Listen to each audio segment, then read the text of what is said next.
Hi friends, it's Miss Alejandra from the Orland Public Library. Today we're going to be talking about Wings of Fire, The Dragonet Prophecy by E.T. Sutherland. This book takes place in a kingdom called Pyrea, and all our main characters are dragons. So if you've ever wanted to be a dragon, this one is definitely the book for you, or actually the series for you. There are about 15 different books in this series.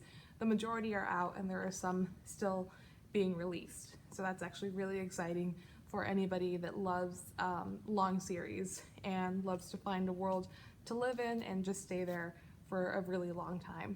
So again, the kingdom is called Pyrea, and it's made up of different dragon clans. So there are the Sea Wings, the Mud Wings, the Sky Wings, and different kingdoms, and they have all been at war with each other for centuries. The Dragonet Prophecy says that 5 dragonettes, or little dragons, will come and bring peace to the realm. There are some dragons who want this, and they're called the Talons of Peace, and they fight to find the dragonettes and keep them safe from harm and make sure that they grow into healthy little dragonettes and eventually fulfill the prophecy. There are also dragons who would prefer that this didn't happen and who want the kingdom to stay the way that it is. So not all dragons are good, and they are fighting essentially as to whether or not the prophecy will come true. Some are fighting to save the dragonettes, and some are fighting to find them and hurt them.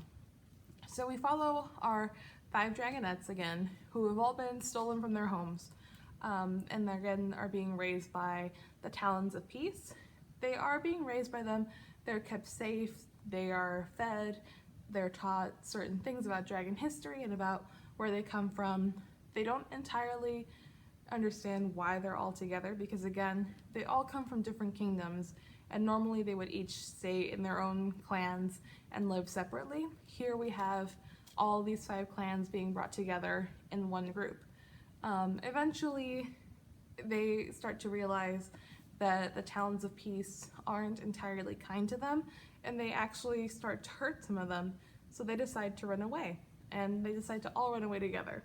So then eventually 2 of them run into some of the meaner dragons and realize why it was important for them to be kept away. They end up in Queen Scarlet's kingdom, and she is not the kindest person, or the kindest dragon, and she actually doesn't really care about the prophecy and is perfectly fine with hurting them. So each book follows they do follow the 5 dragonettes, but they follow a different dragonet each time. The main character of this one is Clay, and we follow his story along with the other dragonettes to figure out where they're going from here, what happens once they learn the prophecy. Will they all fight to stay together and fulfill the prophecy, or will they all try to return home to their own clans and find their own families? We don't really know where the story is going at the end of this. We do know that they have some very big decisions to make. They haven't made them yet, so this is a great starter of a very long journey. Again, there's about 15 books in this series, so it's definitely intriguing. It draws the reader in, and again, it's dragons. They're pretty fantastic to read about. It's really exciting to see what strengths different dragon clans have, all the philosophies behind the strengths of one, the weaknesses of another, and how they see each other, and how this specific group of dragonettes comes together. So if you have ever been interested in this, I highly recommend it. They're all great reads, and again, there are still books coming out as of right now, and I think you'll really enjoy this one. Thank you, friends. Bye.